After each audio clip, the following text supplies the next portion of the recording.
तो हेलो दोस्तों, आज हम आपको कविता पाठ का सारांश बताएंगे जो आपके बोर्ड एग्जाम में लगभग 5 मार्क्स का पूछा जाता है, जो आपका द्वितीय क्वेश्चन में आता है। क्वेश्चन किस प्रकार का रहता है, जैसे आपको दिया रहता है कि जैसे आपको क्वेश्चन में लिख देगा द्वितीय में कि कविता पाठ का सारांश लिखे, या हो सकता है कि पूछेगा कि कविता पाठ का भावार्थ लिखे, या हो सकता है कि थोड़ा घुमाए और कविता पाठ का केंद्रीय भाव बताने के लिए, या तीनों तरह से क्वेश्चन आएगा। जैसे आपको हम बता देते हैं, अगर आपको पूछेगा केंद्रीय भाव बताने के लिए पूछेगा, या आपके पूछेगा भावार्थ लिखने के लिए, या आपको लिखेगा सारांश लिखने के लिए। सारांश आपको किसी भी तरह से पूछेगा तो आपको एक ही तरह से लिखना है, आपको हम इसे बताएंगे। तो चलिए हम वही देखना स्टार्ट करते हैं। तो सबसे पहले आप लोग क्या कीजिए कि वीडियो को लाइक कर लीजिए, और चैनल पर नए होंगे तो चैनल को सब्सक्राइब कर लीजिएगा, और घंटी के बटन को जरूर दबा दीजिएगा। तो चलिए हम सारांश को देखना स्टार्ट करते हैं।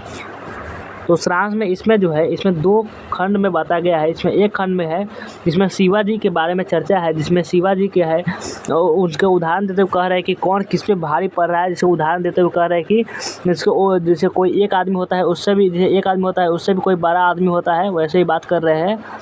तो चलिए हम कहानी को पहले शुरू करते हैं। तो ये कविता है और इसका हम सारांश देख रहे हैं। बहुत अच्छा कविता है, इसको पढ़कर आपको बहुत अच्छा लगने वाला है। तो चलिए देखना स्टार्ट करते हैं।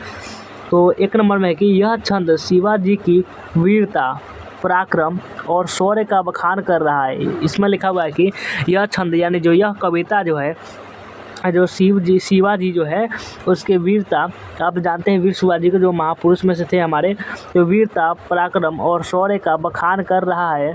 वह कहते हैं कि इंद्र, जो भगवान इंद्र है, जिस प्रकार यम पर भारी पड़ता है, जो हमारे यमराज यानी मौत के जो देवता है, जो इंद्र है वह जो मौत के देवता यानी यम पर जिस प्रकार भारी पड़ता है, जिस प्रकार बड़वा अग्नि जल पर, बड़वा अग्नि मतलब समझिए, बड़वा अग्नि माने होता है जो आपका समुद्र में जो अपना आग लगता है ना समुद्र में, उसको ही क्या कहते हैं, बड़वा अग्नि कहते हैं। जो समुद्र में आग लगता है उसको क्या कहते हैं, बड़वा अग्नि कहते हैं। तो इसमें कहा जा रहा है आपको कि ये जल पर जिस प्रकार बड़वा अग्नि जो समुद्र में आग लगता है, वह समुद्र के जल पर ही भारी पड़ता है, भारी पड़ जाती है। जिस प्रकार रावण पर रघुकुल शिरोमणि यानी राम भारी पड़ते, जिस प्रकार रावण पर जो राम भारी पड़ते हैं। यानी इसमें कहा जा रहा है जो एक होते हैं, जो एक कोई पापी होता है, जैसे कोई मतलब पापी नहीं, जैसे कोई एक व्यक्ति होता है, उस पर कोई उससे भी बड़ा जो व्यक्ति होता है उस पर हावी हो सकता है। ऐसा उदाहरण देकर इसमें बताया जा रहा है कि जिस प्रकार रावण पर रघुकुल शिरोमणि राम भारी पड़ते हैं, जिस प्रकार बादलों पर पवन भारी पड़ता है। पवन का मतलब होता है आपका हवा। जिस प्रकार बादलों पर पवन भारी पड़ता है, वह जिधर चाहता है बादल को नचाता फिरता है। जिस प्रकार हवा जो चाहेगा वह बादलों को नचा सकता है।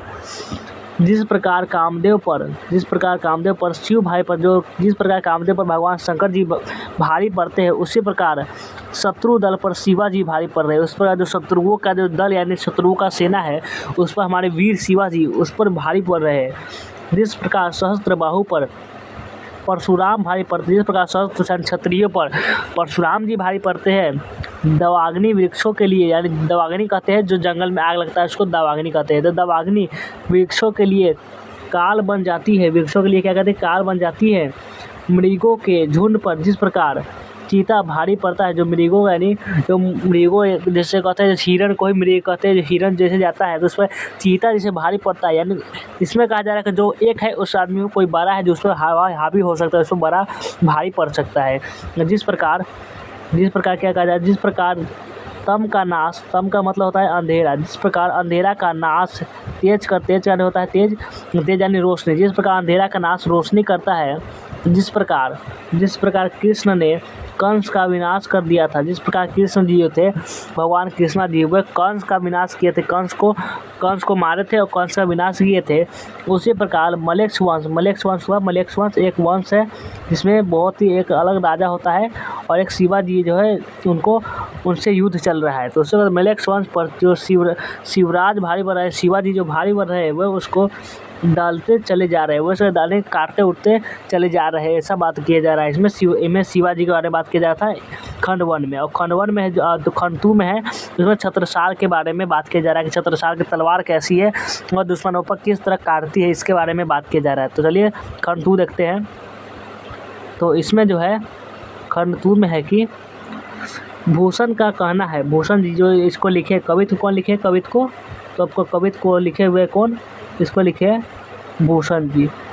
तो इसको जो लिखे हुए हैं भूषण जी, तो इसमें यही भूषण जी कह रहे हैं कि भूषण जी क्या कह रहे हैं कि छत्रसाल के म्यान से, म्यान होता है जिसमें से तलवार रखा जाता है और तलवार निकाला जाता है, जिस प्रकार छत्रसाल की म्यान से निकली तलवार सूर्य की प्रखर शिखा के समान प्रखर है, यानी जो सूर्य के समान एकदम तेज है, वो सर को धड़ से अलग कर देने वाली, जिस प्रकार सूर्य की किरणें अंधकार का नाश करती है, इस प्रकार सूर्य की जो किरण होती है वे तम यानी अंधकार को नाश कर देती है, उसको हटा देती है, उसके जाल को निष्प्रभ कर देती है। उसी प्रकार यह तलवार भी प्रभावी, इसी प्रकार यह तलवार भी प्रभावशाली है, उसको प्रभाव दिखाता है। महाराज छत्रसाल की तलवार नागिन के समान अपने शत्रुओं पर प्रहार करती है। जो महाराज छत्रसाल की जो तलवार है वह नागिन की तरह अपने शत्रुओं पर धराधर वार करती है, धराधर उसके सर उसके धड़ से अलग करती जाती है। लपक लपक कर बैरी के कंठ पर, लपक लपक कर बैरी जो दुश्मन के कंठ पर वार करती है। ऐसा प्रतीत होता है, ऐसा लगता है कि मुंडों की माला चढ़ाकर शिव को रिझा रही है, यानी भगवान शिव को प्रसन्न करने के लिए उनकी तलवार मुंडों की माला चढ़ा रही है। हे लाल पृथ्वी के पालक बाहुबली छत्रसाल, आपकी तलवार, जो सब उसके तलवार को बड़ाई कर रहे हैं कि पालक बाहुबली छत्रसाल, आपकी तलवार का बखान कैसे किया जाए, आपकी तलवार जो कितने दुश्मनों को सर धड़ से अलग कर देती है, आपकी तलवार का बखान कैसे किया जाए। आपकी तलवार शत्रुओं को इस प्रकार काटती है, आपकी जो तलवार शत्रुओं को इस प्रकार काटती है कि मानो कलिका को कलेवा करा रही हो, जो माता कलिका जी है उनको कलेवा करा रही हो, ऐसा कहते हैं। तो चलिए आपको सारांश समझ में आ चुका होगा, तो वीडियो को एंड करते हैं। आपको कमेंट में कैसा सारांश लगा ज़रूर बताइएगा। तो वीडियो को एंड करते हैं, मिलते हैं फिर किसी नेक्स्ट वीडियो में।